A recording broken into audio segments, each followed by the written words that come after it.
सरसकट कामं करतात, त्यांच्याकडनं हप्ते घेतले जातात. आज दिव्यात बघा, दिव्यात एका बिल्डिंगच्या मागे एका स्लॅबच्या मागे 3 लाख रुपये घेतले जातात. मागे एका हॉस्पिटलच्या रिझर्वेशनची एक बिल्डिंग तोडली.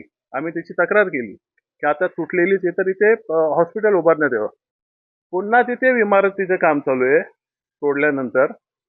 आणि त्याच्यात माझ्या माहितीप्रमाणे 5 तिथले नगरसेवक आणि एक जोशी नावाचा अधिकारी तिथे पार्टनर आहे. अजूनही ती बिल्डिंग तोडत नाहीये. आज तिच्या बाजूच्या बिल्डिंगला नोटीस आलेली आहे. त्या लोकांचं काय घरगुती भांडण होतं, आपसात पारिवारिक वाद त्यांचा न्यायालयात गेला आणि न्यायालयाने ती दिलं. परंतु अख्खा दिवा अनधिकृत आहे. ह्याच दिव्यात माझ्या निवडणुकीच्या वेळेस मला आलेला अनुभव सांगतो की त्या बिल्डर लोकांना बोलवून घेतलं, त्यांना त्यांच्याचकडनं वसूल केलेला थोडा पैसा दिला गेला आणि त्यांना सांगितलं गेलं की आमच्या पक्षाचं काम करा, नाही तर तुमच्या बिल्डिंग तोडून टाकू. हा दिसतो तेवढा सोपा विषय नाहीये, परंतु लोक याच्यात भरडली जात आहेत.